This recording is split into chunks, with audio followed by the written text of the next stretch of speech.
大家好啊！好耐冇咁樣講過嘢啦又。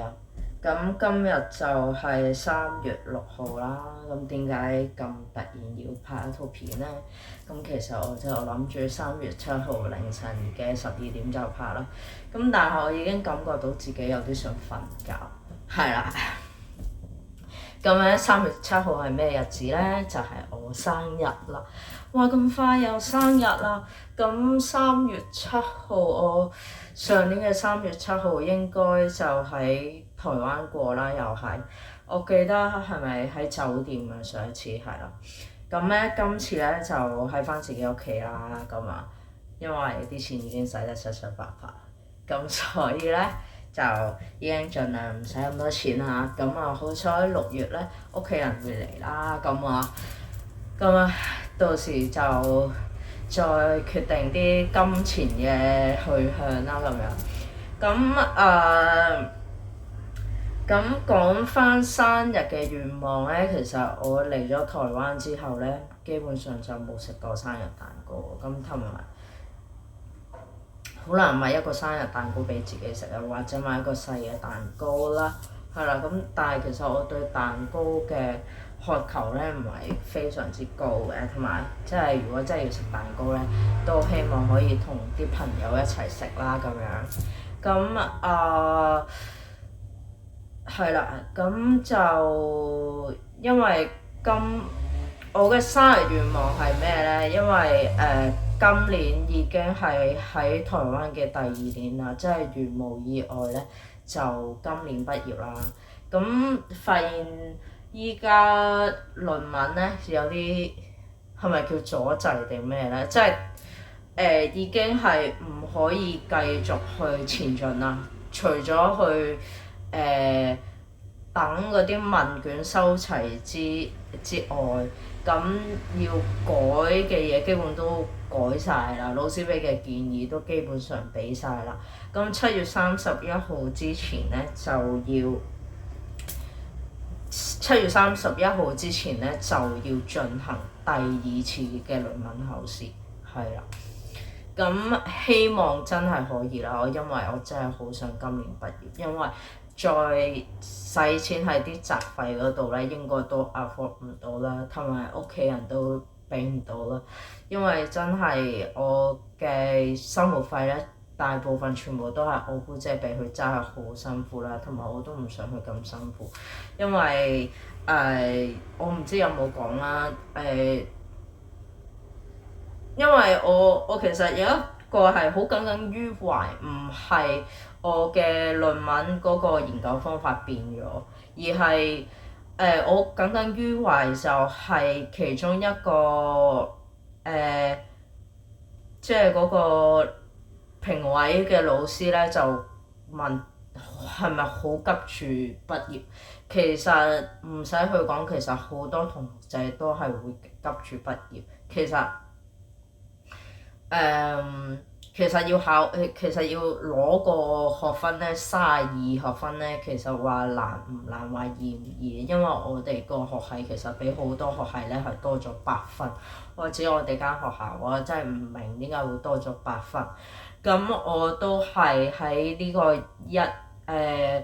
113年嘅係咪下學期啊叫，定係114年嘅上學期咧？咁已經完成晒我嗰啲學分啦。咁依家咧下學期咧就係去一啲我有興趣上堂嘅堂咧，就去旁聽嘅。咁基本上旁聽有4堂啦。咁啊其中一堂咧就係因為係同嗰個量化研究有關啦，就係同我個論文有關啦，同埋嗰個老師咧係我個指導老師啦。咁佢建議我必須要上多次堂嘅，做唔做功課都冇乜所謂，但係我呢個人應該會做嘅。但係老師提過應該係同之前嘅功課係基本上差唔多咁樣。係啦，咁依家論文咧就停咗喺度啦，同埋我已經用盡晒所有方法去發放啲問卷啦，係啦，因為即係可能依家好少人去用 Facebook 啊，或者 D 卡都可能好少人用，因為台灣人大部分都用 D 卡㗎啦嘛。然後 Thread 有去過啦，有上過去 Thread 嗰度放呢啲問卷啦，但係都好難。依家基本上淨係收到60份問卷。我係2月21號開始發問卷嘅，咁老師就話如果2個星期唔得就1個月啦。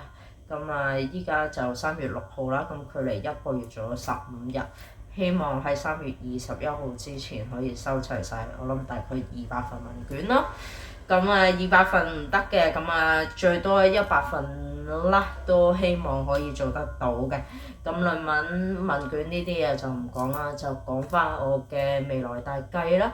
咁啱啱居留證都申請完咗啦，好似係啱啱呢個星期一攞啦。咁仲有一年喺呢個台灣嗰度生活嘅。咁啊，我就希望咧，我喺畢業之前咧，或者可以拎齊晒個英文考試嗰啲證書咧，即係呢個 TOEIC 嘅英文考試證書咧。因為上一次考完，我覺得我自己應該冇700分，應該有650分嘅我估。因為嗰次咧英文嘅 listening 同埋 reading 咧係真係我覺得太難啦，同埋我係基本上做唔晒，但係去到最尾嗰20幾條最尾嗰20幾條 reading 咧，咁我就填晒 A 咯。咁啊，起碼有25% 會啱啦，即係之前就係考呢個數學，即係考會考啊 DSE 嘅時候咧，數學考咗好多次啦。咁就係當時我都抱住一個我數學應該唔合格嘅心情，因為我數學真係好差。但係最尾我就聽咗嗰啲嗰啲補習添喎，即係嗰陣時咧考DSE 嗰陣啦，係咁睇嗰啲補習天王嗰啲 YouTube 啦，真係好辛苦嗰陣。係啦，考 DSE 真係好辛苦，因為點解要考翻個數學 DSE 咧？咁其實嗰陣讀大學咧，其實都冇理嘅，跟住再近翻一啲讀副學士嘅時候都冇理我，應該有同過大家講嘅。咁嗰陣讀副學士仲搞笑，總之可能咧即係嗰啲副學士咧，我嗰陣咧冇乜人讀啦，或者即係想多啲人讀啦咁樣，其實即係副學士其實係可以拉低嗰個失業率嘅，即係當時香港啦。咁依家失業率係我唔知幾高咧，因為其實即係經過咗疫情之後，嗰個全世界失業率咧都應該咧係都好高噶，係啦。咁其中咧副學士咧呢啲白老鼠呢啲課程咧就唔講 Ivy 啊之類嗰啲啊。咁其實呢啲副學士課程咧，其實其中一個特點咧，佢咧我當時讀呢個嶺大嘅副學士啦。咁我數學唔合格喎，我估唔到佢會收咯，因為佢話三科合格，3科有合格就得。基本上我好似得3、4科夠，話俾你聽，我真係個位數。我嗰個我係會考年代，唔係 DSE 年代個位數啦。咁數學唔合格㗎。咁嗰陣係中英，但係中英一定要合格。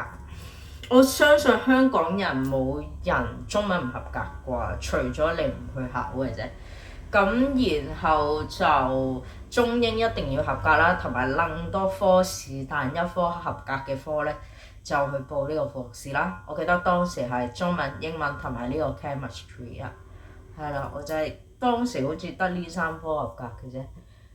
所以我想同大家講，我嘅成績係非常之差。我相信即係除咗唔去考試同埋想放棄自己學業嘅人咧，個成績唔會比我更差。我想講係啦，即係差到極都唔會0分嘅，係啦，即係唔會好似我咁啦。我又唔係0分啦，總之個位數啦。OK， 咁跟住咧就之後去到咧就冇理啦。咁然後咧真係就因為屋企人好想我入去做政府工啦。咁嗰陣時就因為做圖書館啦，亦都好想即係好正正經經即係去考一個 ACO 嘅職位啦，即係政府嗰啲啦。咁公務員亦都考咗3-4次啦。因為考嗰個咧就要數學格，考 ACO 就要數學格，咁考 CA 咧就唔使嘅。咁咧 CA 同埋 ACO 我都有考嘅，但係咧因為我驚 interview 啦，咁亦都有去到 interview， 但係 interview 就唔過，永遠都唔知啦，interview 永遠都唔過，就係咁所以就冇理啦，就去到再之後真係要去過嚟台灣嘅時候咧，我去台灣之前咧亦都考咗一次公務員嘅，係啦，應該係2023定2023年2024年嗰轉咧，好似係連 interview 都唔過啊，係個打字應該英文嗰度就衰咗嘅，係啦，應該係冇記錯啦。咁所以其實我個人生咧，即係我究竟我真唔真係要嚟台灣嗰陣，我已經交咗個天去決定啦。既然你個天都覺得我唔應該去入政府工，但係現實上係覺得好多人覺得我係適合做政府工嘅，因為我性格啦，係啦，同埋政府工，如果你真係正正常常嘅乖乖地嘅，你永遠都係坐嗰個位嘅，或者即係好似例如圖書館啦，圖書館嗰啲人，一間超級大嘅圖書館，你唔好話油麻地啊、元朗嗰啲圖書館啊，1、2層嘅話，其實你喺裏邊咧坐成世都 OK 嘅，除非你話你自己唔中意圖書館呢個架構啦。咁其實真係聽過唔少做圖書館嘅前輩講咧，就係唔中意圖書館嘅原因咧，就係要返 shift 啦，同埋星期六日啦都要返工嘅，因為其他政府嘅工作咧，除非紀律部隊啦，其他文職嗰啲基本上都係星期六日唔使返㗎嘛。咁所以其實好多人咧都唔係太中意圖書館，但係對我嚟講咧就非常之中意嘅。咁所以最後就冇啦。咁所以的起心肝咧就過嚟台灣呢度讀呢個圖書館圖書資訊學系啦。讀嚟讀去咧就讀到去依家碩士2年班啦，即係兩年啦，真係後日就2年啦。係咪後日啊？大後日啊，3月9號啊，3月9號就2年啦，係咪啊？唔係，呢個係居留證嗰個時間啫。我係2024年嘅9月，2024年嘅8月19號嚟嘅，係啦。咁即係2026年嘅8月19號咧，先係2年啦，係啦。之後會再拍多段片啦。我學業嘅願望咧就係即係順風順水可以去完成呢個學位啦。咁然後就工作之後嗰啲嘢我唔諗啦，但係因為我都想可以俾到即係一個可觀嘅家用我屋企人咯，即係我真係要返香港做嘢先俾到。咁但係我呢個人咧，有一點我係好知道自己係想點嘅，其他時候我就唔知。佢就係我一係唔做，我一做咧就要好徹底嘅。即係我依家去讀書咧，因為我真係以前咧做嘢好3分鐘熱度啦，學琴啦未學晒啦，淨係停留咗喺7級啦，係啦，因為屋企冇錢啦，然後自己種種嘅原因啦，已經停咗好多次。如果我唔停咧，我喺學業嗰度唔停咧，喺鋼琴嗰度唔停咧，我已經8級演奏級之類嗰啲，但係永遠冇呢個 excuse， 咁所以就同埋一啲屋企生活嘅狀態啦，同埋我自己狀態咧唔容許我繼續去呢個學琴啦。咁唔知之後會唔會啦，但係我對鋼琴呢一樣嘢咧係永遠唔會停止嘅。我一係咧就自己去練多啲琴咁樣。其實我亦都唔中意考試呢啲嘢，基本上係啊。咁然後就所以就我要一係唔做，一係做得好徹底，就係唔好話我係咪真係好中意台灣啊，政唔政治嘅問題啊。既然我諗咗咁耐啦，既然我諗咗咁耐嚟台灣讀書啦，已經拋開晒我真係好驚離開屋企人啊，離開我非常之愛嘅香港同埋我熟悉嘅朋友，我自己一個人過嚟讀書。咁我一定，我唔係話要攞走啲咩，我都係好想佢去繼續可以留喺台灣，即係想起碼即係俾我可以喺度返份正職嘅工，係啦。咁咪亦都好多謝台灣政府，其實真係之前都有講1月1號佢哋已經係改咗一個政策㗎啦，就係因為以前讀書因為以前呢幾年咧係你喺台灣讀完書之後咧，你可能未必去揾到工啦，咁你就要返香港啦。但係你返香港，你要喺半年或者1年之內揾工啦，咁你都要有人簽你嘅。但係依家好似係就唔使簽啦，兼職啊正職也好啦咁樣。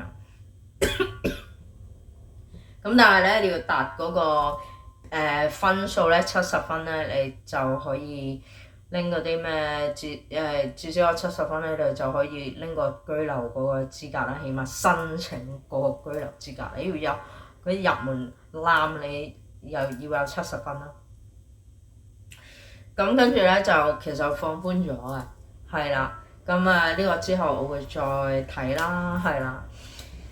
咁咧如無意外咧，如果順順利利咧，我希望我都會翻去依家平時星期六翻工嗰度做嘢，係啦。咁如果真係的話咧，就可能會搬去淡水嗰邊住啦。如果係可以的話，咁大家最擔心亦都係人工嘅問題啦。咁其實對我嚟講咧，真係唔擔心，係。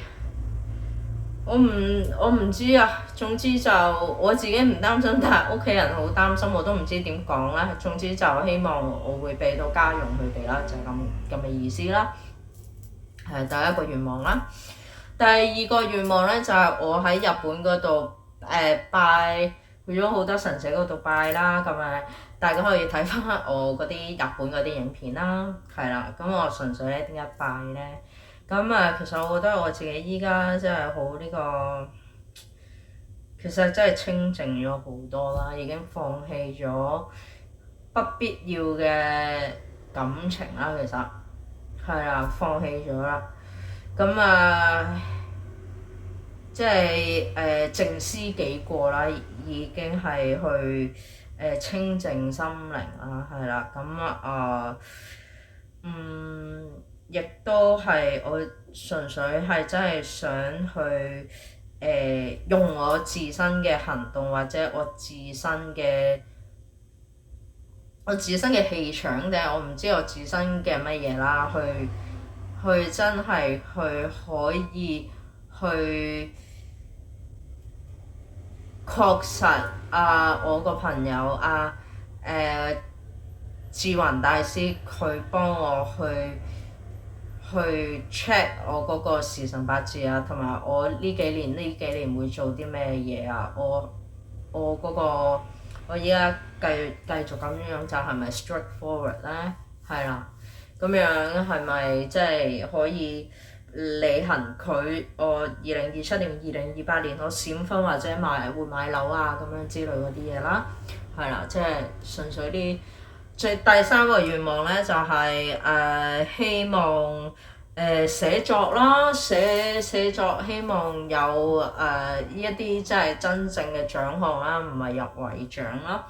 因為其實入圍其實我覺得已經對我個肯定，但係其實入圍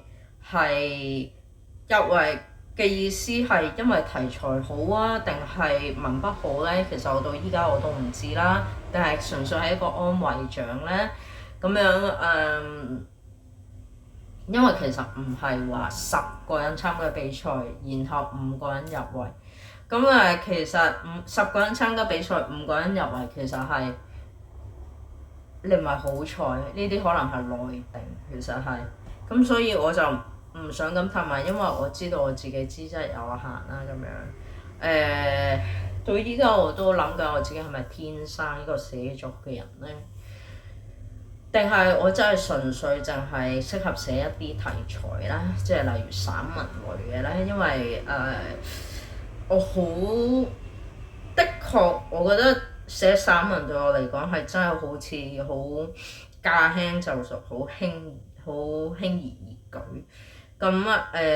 當然需要靈感啦，但係呢個靈感唔係我喺屋企就寫到，係啦，因為我係要睇咗好多人㗎，睇咗好多人嘅生活啦，陌生人嘅生活啦，陌生人嘅樣啦，佢做緊乜嘢啦，同埋好多人生百態，我先會寫到呢啲嘢，所以係發自一個內心，係啦。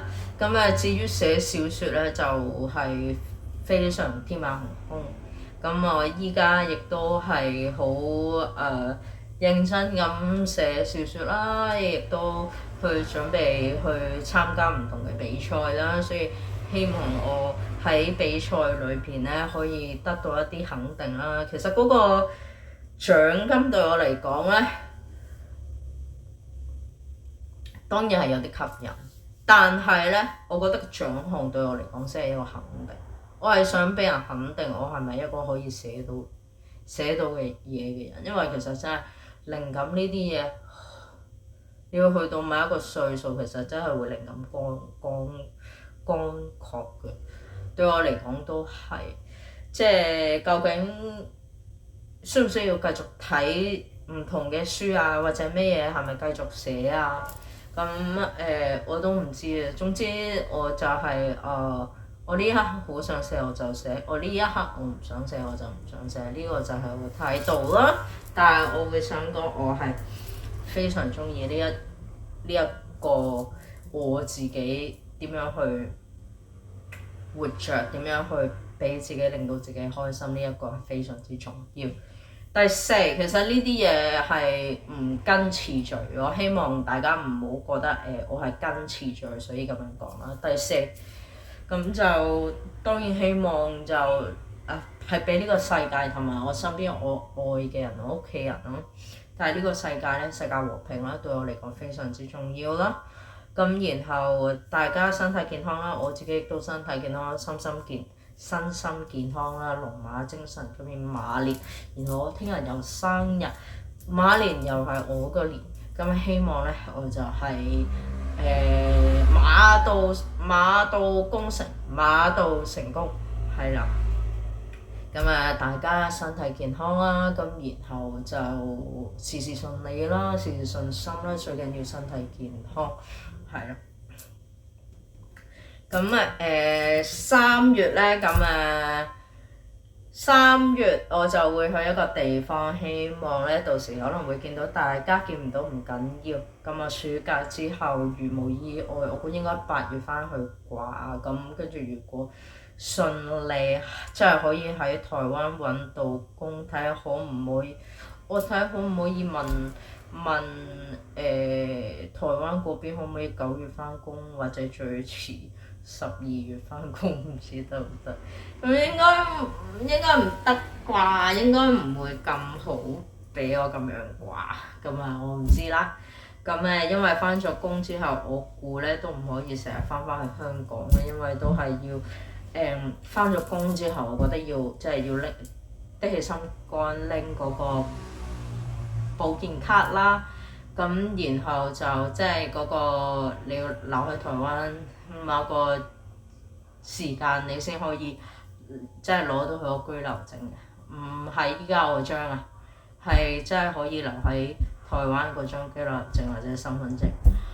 係啦，依家大概咧就講咗30分鐘左右。係啦，聽日又要翻工，即係我生日要翻工，其實已經係好多年都試過啦，香港又係啦。除非可以請假啦，但係喺呢度翻工咧就唔可以，呢度翻工咧就唔係請假，係要同同事調㗎，咁所以費事啦，係啦，咁就好啦，就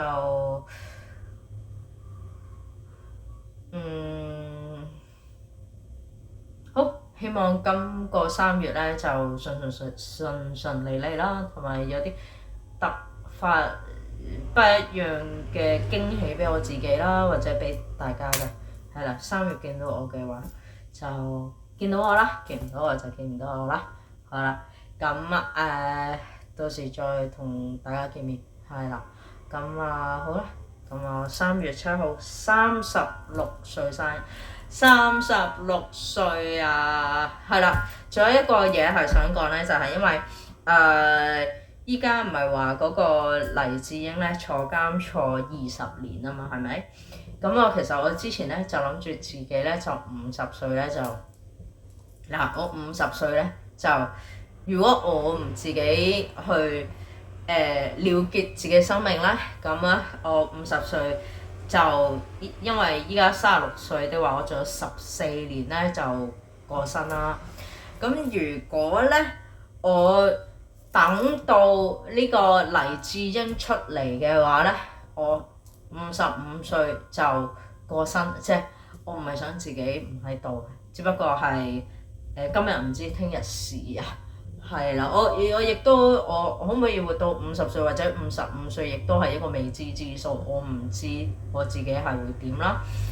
咁所以我希望我55歲嗰陣，我生日我係等到黎智英先生佢出嚟，同埋仲有再一次感恩黎智英先生對香港做咗好多貢獻。呢個係某國家係對佢嘅我唔知係不實嘅指控定係乜嘢啊，總之係驚佢定唔知乜嘢啦。咁總之我覺得20年對一個後生仔嚟講都已經係一個非常之長嘅刑期，更何況對一個已經70幾歲嘅男人嚟講，更加係一個非常大嘅折磨。我希望黎先生佢係身體健康啦，再一次多謝你，係啦，所以我俾自己嘅生命嘅期限咧，至少咧 minimum 咧，我係會活到55歲，所以我今日同大家講，我係唔會自殺嘅。有一日如果我真係過咗身嘅，係呢個天突然之間要我過身啦，或者係我可能唔知俾人帶到去邊一度而過身啦，咁所以咧呢啲影片咧係非常之緊要啊。